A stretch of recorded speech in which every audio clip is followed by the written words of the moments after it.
Kidney की embryology से हम स्टार्ट करेंगे। सबसे पहले देखना है कि किडनी बनती कैसे है। किडनी बनती है प्रोनेफ्रॉस, मीजोनेफ्रॉस और मेटानेफ्रॉस से। प्रोनेफ्रॉस वीक 4 ऑफ डेवलपमेंट में अपीयर होता है और फिर डीजनरेट हो जाता है। ये पिक्चर देखिए, इसमें शो कराया हुआ है। ये है आपका प्रोनेफ्रॉस जो कि बाद में डीजनरेट हो जाता है और अपीयर कब होता है? 4th वीक ऑफ डेवलपमेंट में। फिर है mesonephros. Mesonephros week 4 of development में अपीयर होता है और ये एक्ट करता है as a kidney for first trimester. सिर्फ first 3 month of the fetal life ये एक्ट करता है एज अ किडनी। ठीक है, उसके बाद ये बाद में परसिस्ट करता है एज मेल जेनिटल सिस्टम। अब मेल जेनिटल सिस्टम में ये 3 चीज़ें बना रहा होता है। कौन कौन सी? वुल्फियन डक्ट, डक्टस डेफरेंस और एपिडिडमस। ये है हमारा मीजोनेफ्रिक डक्ट या मीजोनेफ्रॉस। ठीक है, ये फर्स्ट ट्राइमेस्टर में एक्ट करता है एज अ किडनी।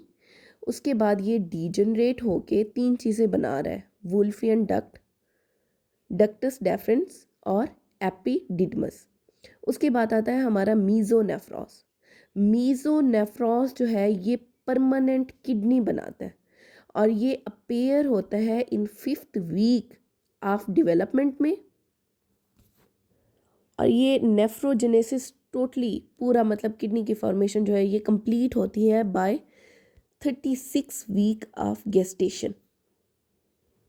और ये रहा हमारा मीजोनेफ्रिक मीजेनकाइम। ठीक है, अब इसे याद कैसे रखना है? इसे आपने याद रखना है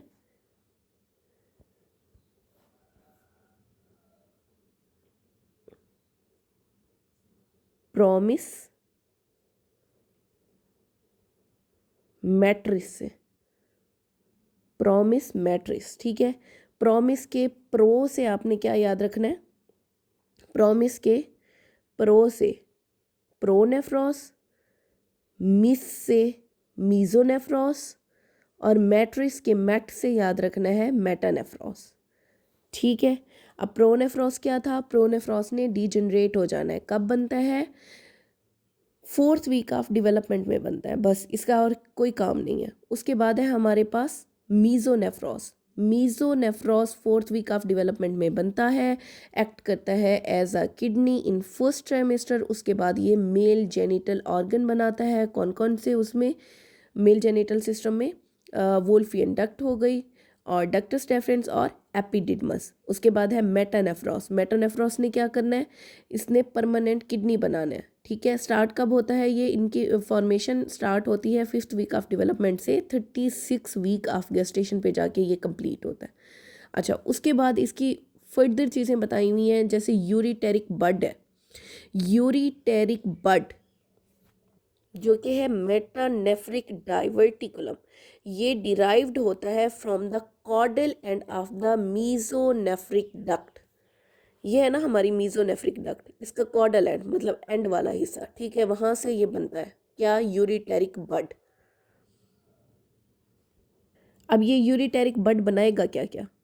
यूरिटेरिक बड बनाता है आपका ureter, pelvis, calyces, collecting duct और ये कैनालाइज होते हैं by the 10th week of development. अब कोई पूछे कि यूरिटेरिक बड से क्या क्या बनता है, तो क्या बनता है? Ureter, pelvis, calyces, collecting duct, जो कि फाइनली कैनालाइज होता है by the 10th week of development में। ये कंप्लीट हो गया। उसके बाद है हमारा मेटानेफ्रिक मीजेनकाइम। ये वाला हिस्सा जो है ये है मेटानेफ्रिक मीजेनकाइम। अब जो ये यूरिटेरिक बड है इसने इंटरेक्ट करना है विद द मेटानेफ्रिक मीजेनकाइम। ठीक है, और क्या करना है? इंड्यूस करना है डिफ्रेंसिएशन और फॉर्मेशन ऑफ ग्लोमेरुलस। कैसे? Through the distal convoluted tubule. इन दोनों की आपस में इंट्रैक्शन होगी यूरिटेरिक बड की मेटानेफ्रिक मीजेनकाइम से। इन दोनों की इंट्रैक्शन से क्या बनेगा? हमारे पास ग्लोमेरुलस बनेगा थ्रू डिस्टल कन्वोल्यूटेड ट्यूब्यूल। ठीक है। अब इन दोनों के दरमियान इंटरेक्शन सही तरह से अगर ना हो, किसके दरमियान, मेटानेफ्रिक मीजनकाइम और यूरिटेरिक बड, इनके दरमियान सही तरह से इंटरेक्शन नहीं होता, एब्रीजन हो जाती है, तो क्या होगा, फिर कंजेनिटली मैलफॉर्म्ड किडनी होगी, रीनल एजनेसिस हो सकता है, मल्टीसिस्टिक डिस्प्लास्टिक किडनी होगी, ठीक है, और यूरिटेरोपैल्विक जंक्शन की एबनॉर्मेलिटी हो सकती है, ठीक है।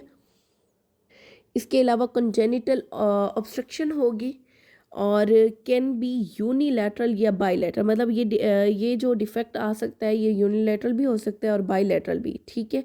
और इसे आप डायग्नोज कर सकते हो प्रीनेटली आपको हाइड्रोनेफ्रोसिस मिलना शुरू हो जाती है। और डिटेक्टेड कैसे होगा, डिटेक्टेड बाय प्रीनेटल अल्ट्रासाउंड। अच्छा, उसके बाद आता है हमारे पास पोर्टर सीक्वेंस, मोस्ट इंपॉर्टेंट है ये पोर्टर सीक्वेंस। और पोर्टर सीक्वेंस को आपने याद कैसे रखना है, इसी वर्ड पोर्टर से ही याद रखना है। इसकी डिटेल हम देख लेते हैं, उसके बाद देखेंगे कि पोर्टर से बन क्या रहा है। ओलिगोहाइड्रोमनियास, कंप्रेशन ऑफ डिवेलपिंग फीटस। अब फीटस जो है ना वो सही तरह से मतलब डेवलप नहीं हो पा रहा, उसकी कंप्रेशन हो रही है, उसमें लिम्ब्स की भी डिफॉर्मिटी आएगी, फेशियल एनॉमली आएगी। उनमें कौन कौन सी एनॉमली है कि लो सेट एयर होगा, रिट्रोगेंथिया होगा। अब देखो रिट्रोगेंथिया में क्या है, ये पिक्चर लगाई है मैंने, इसमें ये मैंडिबल देखो कैसे पीछे की तरफ और छोटा सा है, और ये वाला ये जो है आगे की तरफ है, इलोंगेटेड है, प्रोगेंथिज्म है ये, ठीक है। और जो ये पीछे की तरफ जा रहा है ये क्या है, रिट्रोगेंथिज्म ऑफ द लोअर जा, ठीक है। अच्छा, उसके बाद है compression of chest, lack of amniotic fluid aspiration. अब वो एमनियोटिक फ्लूइड को एस्पायर नहीं करेगा तो उसकी वजह से क्या होगा, पल्मोनरी हाइपोप्लेजिया होना शुरू हो जाता है, caused by chronic placental insufficiency, placenta की इनसफिशिएंसी हो गई, ठीक है, या फिर रीनल आउटपुट कम हो जाता है, इंक्लूडिंग, अब इसमें क्या आएगा, autosomal recessive polycystic kidney disease. मैंने कहा था हमेशा बच्चों के अंदर याद रखना, बच्चे जो है वो रिसेसिव होते हैं, डोमिनेंट नहीं होते, ठीक है। तो उनमें क्या होगा, autosomal recessive polycystic kidney disease होगी विद ऑब्स्ट्रक्टिव यूरोपैथी, ठीक है, जिसमें पोस्टीरियर यूरिथ्रल वॉल की ऑब्स्ट्रक्शन आ जाएगी और बाईलैटरल दोनों साइड की रीनल एजेनेसिस होगी। इस सब को याद करने की ज़रूरत नहीं है, सिर्फ आपको इतना पता हो कि पोर्टर सीक्वेंस है क्या। और इसमें याद रखना, baby can't P in utero develop porter sequence, ठीक है। पोर्टर पी से याद रखना पल्मोनरी हाइपोप्लेजिया, ओ से क्या है, ओलिगोहेड्रोमनियास जो कि ट्रिगरिंग फैक्टर है इसका। एक टी से है ट्विस्टेड फेस, मतलब फेशियल जो एबनॉर्मेलिटीज़ आती हैं वो सारी इसमें आएंगी। अच्छा, उसके बाद दूसरे टी से क्या है, ट्विस्टेड स्किन, ई से एक्सट्रीमिटी डिफेक्ट आएगा, और आर से क्या है हमारे पास, renal failure in utero. Renal failure होगा तो क्या होगा, जाहिर सी बात है यूरिन नहीं बनेगा, यूरिन नहीं बनेगा तो क्या होगा, ओलिगोहेड्रोमनियाज होगा, ओलिगोहेड्रोमनियाज होगा तो बच्चा सही तरह से एस्पायरेट नहीं कर पाएगा, जब एस्पायरेट नहीं कर पाएगा तो क्या होगा, पल्मोनरी हाइपोप्लेजिया होगा, ठीक है। अच्छा, नेक्स्ट है हमारे पास horseshoe shape kidney. Horseshoe kidney क्या होती है, इसमें किडनी दोनों बन रही होती हैं, राइट भी लेफ्ट भी। अब क्या होता है कि इनके जो ये इन्फीरियर पोल्स हैं, ये भी और ये भी, ये दोनों आपस में आके मिल जाते हैं यहाँ पे, ठीक है, ये सेपरेट नहीं हो पाते। इस चीज़ को हम क्या कह रहे हैं, हॉर्सशू किडनी कह रहे हैं। और ये होता क्यों है, नॉर्मली जो ये किडनी है, इनकी डेवलपमेंट के बाद इनकी असेंट होती है, मतलब ऊपर की तरफ जाना शुरू करते हैं, ठीक है। अब क्योंकि ये हॉर्सशू शेप किडनी है, इनके लोअर पोल जो है आपस में मिले हुए हैं, तो यहाँ पे इन्फीरियर मीजेंटेरिक आर्टरी की वजह से ये ऊपर की तरफ मूव नहीं कर पाते, जिसकी वजह से ये सिचुएशन क्रिएट होती है हॉर्सशू शेप किडनी। अब हम याद कैसे रखेंगे कि ये सुपीरियर मीजेंटेरिक आर्टरी थी कि इन्फीरियर, क्योंकि ये बाद में कंफ्यूज करती है। तो याद रखना, जो चीज़ खुद झुकी हुई होती है, जो खुद नीचे होती है, ठीक है, जो खुद इन्फीरियर होती है, वो आपको कभी भी सुपीरियर नहीं होने देती, वो चाहेगी कि आप इन्फीरियर रहो। तो उससे याद रखना, इन्फीरियर मीजेंटेरिक आर्टरी। अच्छा, अब इसकी डिटेल देखो, inferior pole of both kidney fuse abnormally, वो हमने देख लिया। As they ascend from the pelvis during fetal development, horseshoe-shaped kidney get trapped under the inferior mesenteric artery. वही बात जो मैंने आपको बताई है कि नॉर्मली ये असेंट कर रही होती है ना ऊपर की तरफ डेवलपमेंट के बाद।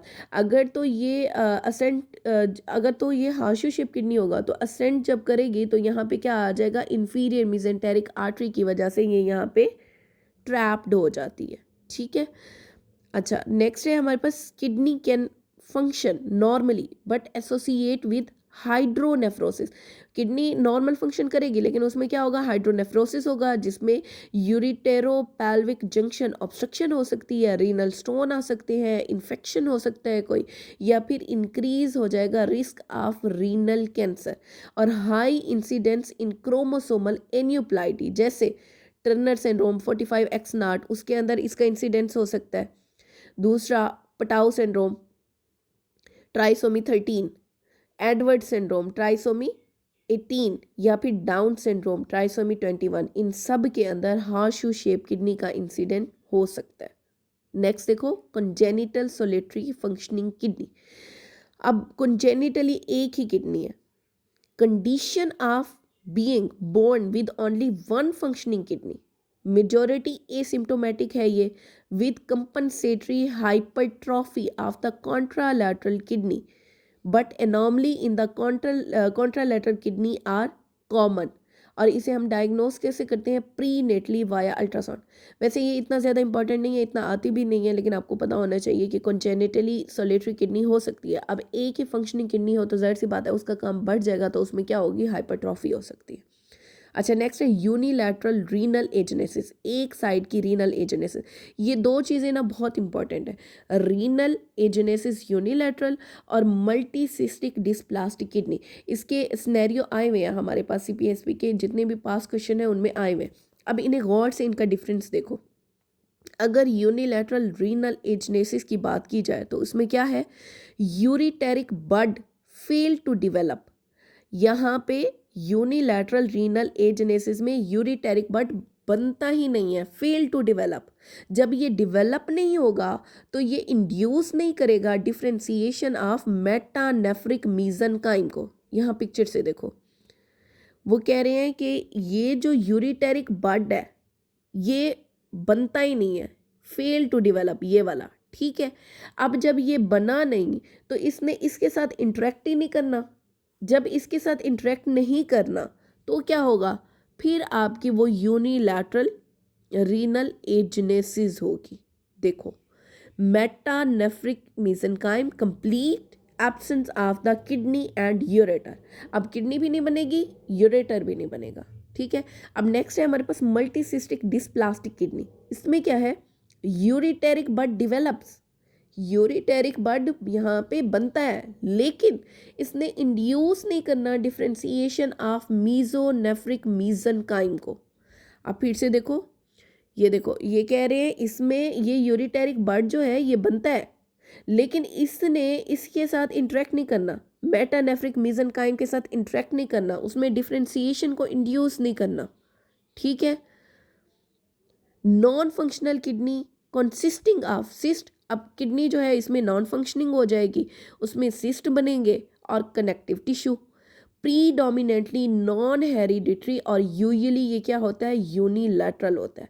लेकिन अगर मल्टीसिस्टिक डिस्प्लास्टिक किडनी हो गई बाईलैटरल तो इसे हम क्या कहते हैं, पोर्टर सीक्वेंस।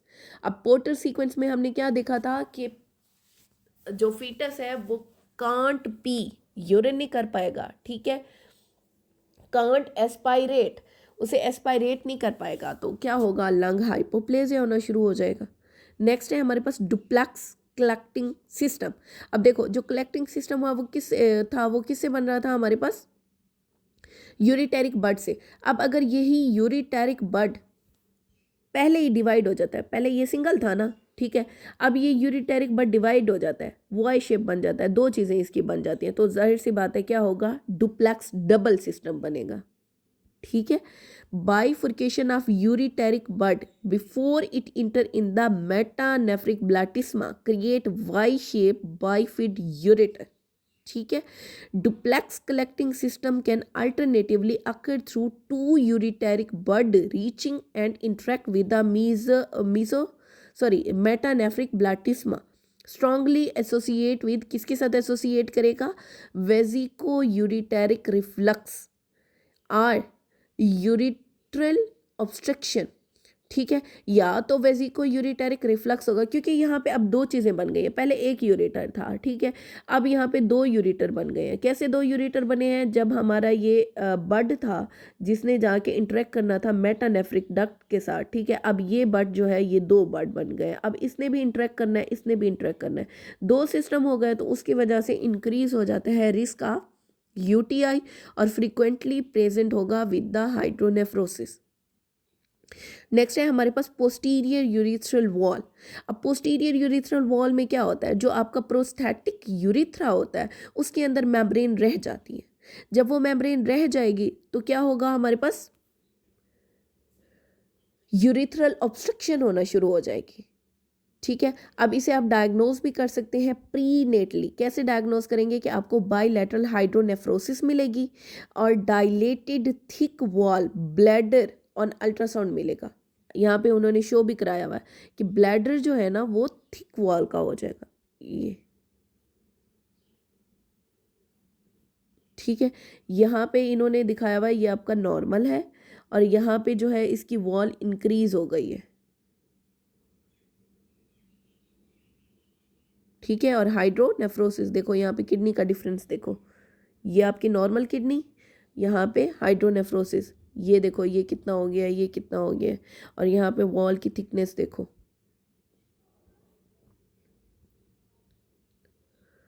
अच्छा, severe obstruction of the fetus associated with oligohydramnios, इसमें भी ओलिगोहाइड्रोमनियास होगा। Most common cause of bladder outlet obstruction in the male infant क्या होता है, पोस्टीरियर यूरिथ्रल वॉल, और ये आपका बीसीक्यू भी बन सकता है। देखो, most common cause of bladder urethral obstruction in male infant is posterior urethral valve. Next है वेजिको यूरिटेरिक रिफ्लक्स, इसमें क्या होता है, retrograde flow of the urine from the bladder towards the upper urinary tract, ठीक है, can be due to primary due to abnormal insufficiency of insertion of the ureter within the vesicular wall or secondary due to abnormally high bladder pressure resulting in retrograde flow via vesicoureteric junction, और इसमें क्या होगा, increase risk of UTI होता है। अब यहाँ पे CPSP के लिहाज से ज़्यादा इंपॉर्टेंट क्या है, आपके पास हार्शू शेप किडनी का सिनेरियो आ जाता है, ये इंफीरियर पोल वाला जो है कि इंफीरियरली इसके पोल मिले होते हैं और असेंट नहीं हो पाता due to inferior mesenteric artery, ठीक है। उसके अलावा ये दो चीज़ें इंपॉर्टेंट है, यूनिलैटरल रीनल एजेनेसिस और मल्टीसिस्टिक डिस्प्लास्टिक किडनी, इनके सिनेरियोस आते हैं कि ये क्यों ऐसे होता है। अच्छा, और है हमारे पास रीनल ब्लड फ्लो, ठीक है। रीनल ब्लड फ्लो हम देख लेते हैं। पहले तो ये देखो कि अगर आपने किसी को किडनी ट्रांसप्लांट करनी है, ठीक है, राइट भी है लेफ्ट भी है, तो आप मोस्ट प्रोबेबली जो लेफ्ट वाली है ना उससे प्रेफर करते हो। अब क्यों प्रेफर करते हो लेफ्ट वाली को, इसका आंसर आपने मुझे बताना है कमेंट में। अच्छा देखो, left renal vein receive 2 additional when.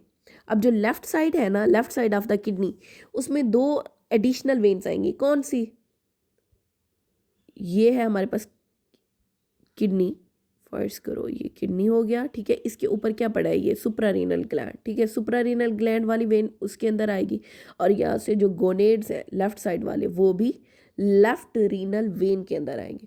Next है रीनल। अच्छा, अब इसमें दो चीज़ें देखो, जो इनर साइड पे है ना वो है आपका मेडुला, अंदर वाली साइड पे मेडुला, बाहर वाली साइड पे कॉर्टेक्स, ठीक है। जो मेडुला है, जो मीडियन है, जो दरमियान में है, उससे खून की सप्लाई कम मिलेगी, ब्लड सप्लाई कम होगी, जबकि जो ये बाहर पे कॉर्टेक्स पड़ा है उसमें ब्लड सप्लाई ज़्यादा होती है। Renal medulla receive significantly less blood flow than the renal cortex. This make medulla very sensitive to hypoxia. अब कोई पूछे कि मेडुला सेंसिटिव है हाइपोक्सिया के लिए या कॉर्टेक्स, तो क्या बताएंगे, medulla. Medulla is very sensitive to hypoxia और वल्नरेबल टू इस्कीमिक डैमेज, जबकि left kidney is taken during living donor transplant. क्यों लेते हैं? क्योंकि इसका क्या है, लॉन्गर रीनल वेन है। ठीक है, अच्छा चलो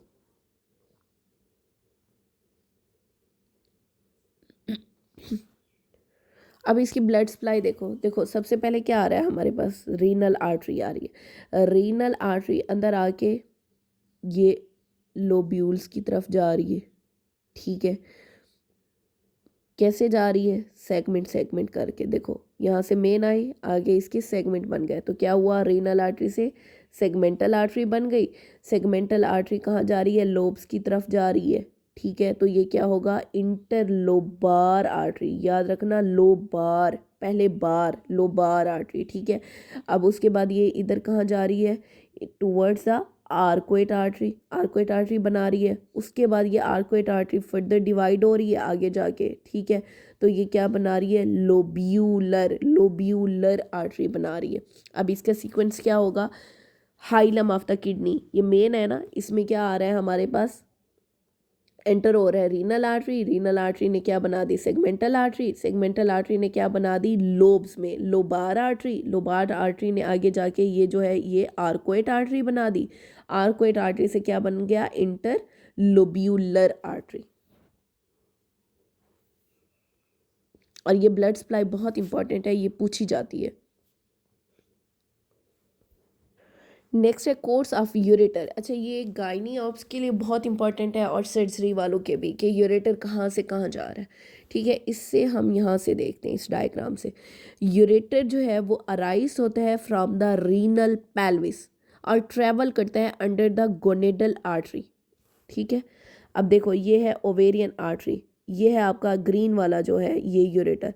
अब ये यूरेटर देखो यहाँ पे अंडर द ओवेरियन आर्टरी है ना। ठीक है, अब किसके ऊपर पड़ा है ये, पीछे देखो ये क्या है, common iliac artery. Common iliac artery के ऊपर पड़ा हुआ है। ठीक है, और नीचे किसके है, ये ओवेरियन आर्टरी या गोनेडल आर्टरी के। ठीक है, अब नीचे इसके पाथवे में ये किसके नीचे से गुजर रहा है, ये वाली जगह, ये है यूट्राइन आर्टरी। ठीक है, बस ये डायग्राम याद रखो, आपको सारा कुछ इसका पूरा कोर्स याद रहेगा। arise from renal pelvis, travel under the gonadal artery, over the common iliac artery और under यूट्राइन आर्टरी या फिर वास डेफरेंस। अब गायनाकोलॉजिकल जो प्रोसीजर आप करते हो उसमें मेनली यूरेटर डैमेज होगा कब, जब आप ओवेरियन वेसल्स को काटते हो। जब ओवेरियन या यूट्राइन वेसल्स को काटते हो तब आपका यूरेटर डैमेज होता है। ठीक है, उससे क्या होगा, यूरिट्रल ऑब्स्ट्रक्शन और लीकेज। नेक्स्ट है blood contain contraction comprises of intramural ureter, prevent करता है यूरिन के रिफ्लक्स को। इसे ना भी याद रखो कोई बात नहीं, बस blood supply of the ureter का पता होना चाहिए। अब यूरेटर ये है हमारे पास किडनी। ठीक है, इसके साथ ये यूरेटर अटैच हो रहा है। तो यूरेटर का जो प्रॉक्सिमल पार्ट है, यूरेटर का जो प्रॉक्सिमल पार्ट है ये वाला, ये अटैच है ना किडनी के साथ, तो जाहिर सी बात है किडनी की ही सप्लाई आएगी इसे। यहाँ से किडनी की ही सप्लाई आ गई, रीनल आर्टरी ने इसे सप्लाई किया। ठीक है, अच्छा उसके बाद मिडल पार्ट। अब जो मिडल पार्ट है यहाँ से गोलेडल वेसल्स भी पास कर रही हैं, एब्डोमिनल एओर्टा भी यहाँ पे पड़ा है, कॉमन या इंटरनल एलिक आर्टरीज भी पड़ी हैं, तो वो सप्लाई देंगी यहाँ पे मिडल पार्ट पे। ठीक है, जो डिस्टल इसका लोअर एंड होगा वहाँ पे क्या सप्लाई करेगा, इंटरनल आइलिक या फिर सुपीरियर विजाइकल आर्टरी। अब इसमें मोस्ट इंपॉर्टेंट चीज़ जो है वो क्या है, 3 common point of ureteral obstruction. 3 common side कौन सी हैं, 2 तो जंक्शंस हो गए, यूरिटेरो पैल्विक जंक्शन और यूरिटेरो वेसिकल जंक्शन, और एक आता है आपका पैल्विक इनलेट। ठीक है, अब इसे याद कैसे करना है आपने, ये वाला जो है आपकी रफ़ी के अंदर भी लिखा हुआ है और अपनी फर्स्ट एड में भी यही लिखा हुआ है, वाटर अंडर द ब्रिज। ठीक है, ये यूरेटर को वाटर समझो कि इसमें से पानी गुजर है, अंडर द ब्रिज। ब्रिज क्या है, ये आपकी ओवेरियन वेसल है जो इसके ऊपर से गुजर रही है। Water flow over the iliacus under the breach, breach क्या है, uterine artery or vas deferens. Next हम देखते हैं रीनल फिजियोलॉजी। रीनल फिजियोलॉजी में सबसे पहले हमारे पास आएगा फ्लूइड कंपार्टमेंट। ठीक है, इसमें क्या करते हैं, नॉर्मली अगर 70 kg का कोई बंदा है, कोई मैन, ठीक है, तो उसमें 60% आपका वाटर है, जबकि 40% क्या है, उसमें नॉन वाटर मैस है। ठीक है सॉरी।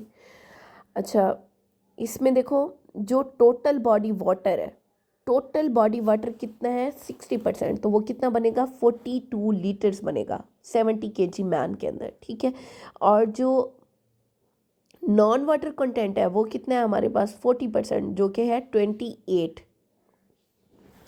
अच्छा, अब इसमें दो चीज़ें हैं, एक इंट्रासेलुलर कंपार्टमेंट, उसमें कितना है इंट्रासेलुलर फ्लूइड में, एक्स्ट्रासेलुलर फ्लूइड में फ्लूइड कितना है।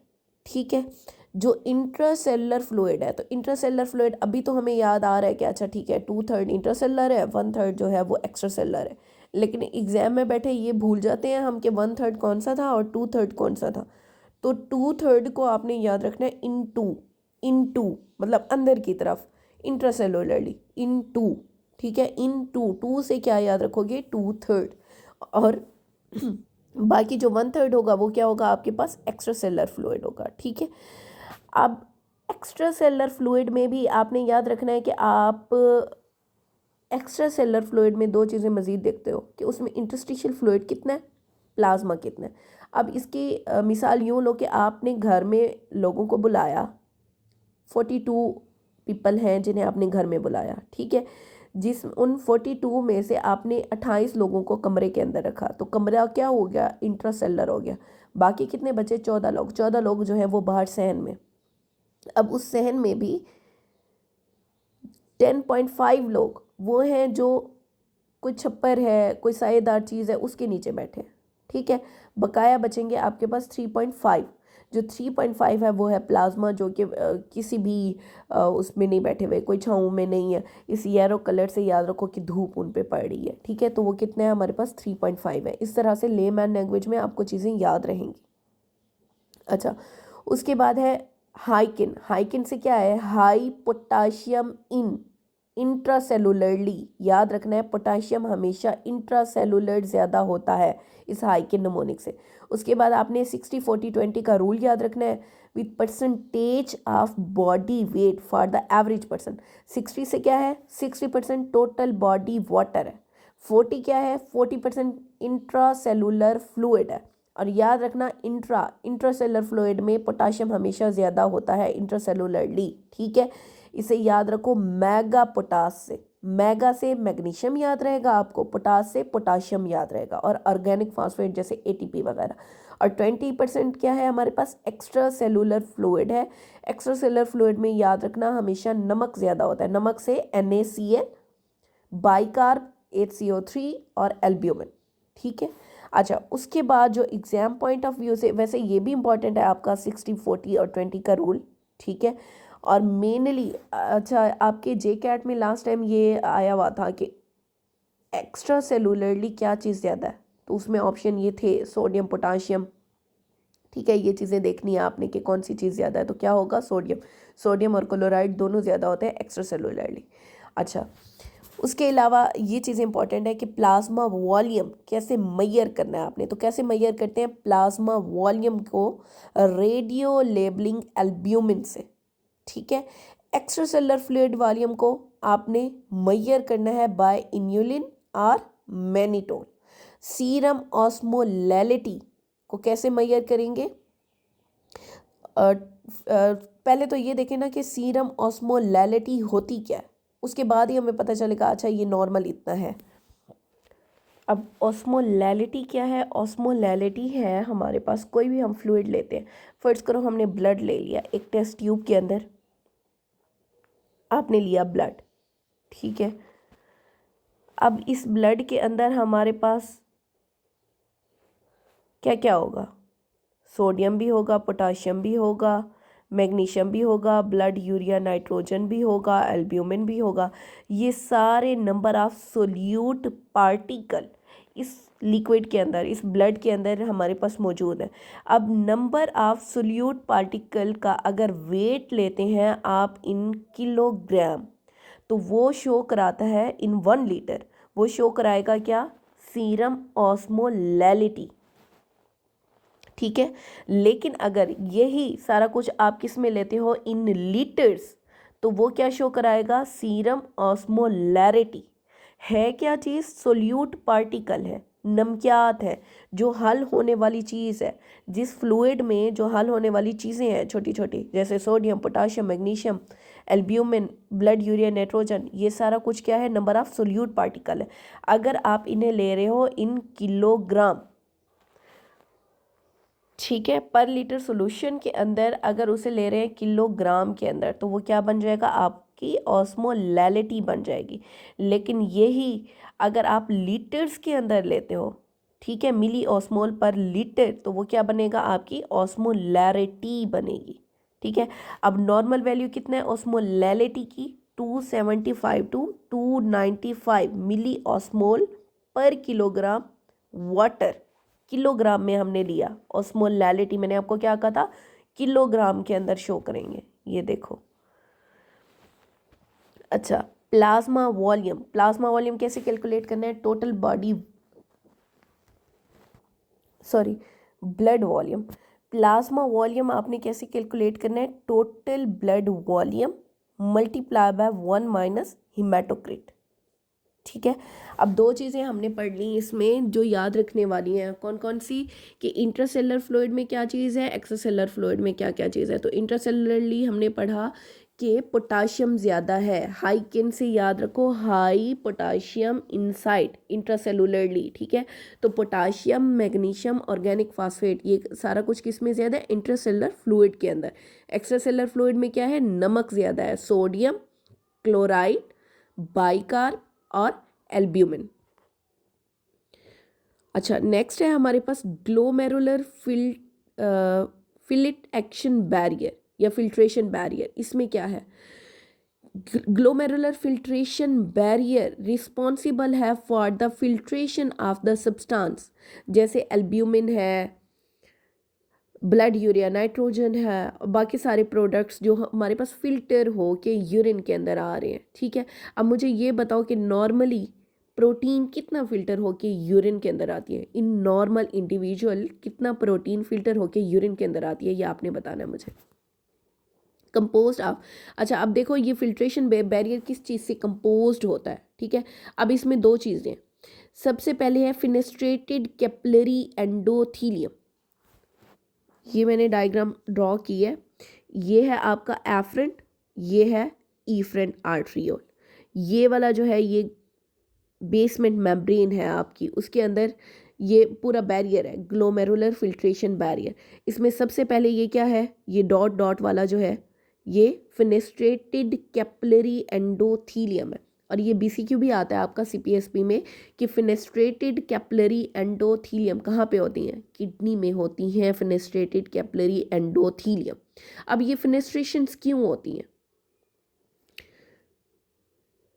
जो फिनेस्ट्रेशंस के दरमियान ये है ना, ये पोर्स हैं, ठीक है। इन पोर्स की वजह से कुछ ऐसी चीज़ें हैं जो यहाँ पे फिल्टर होके नीचे आएंगी, ठीक है।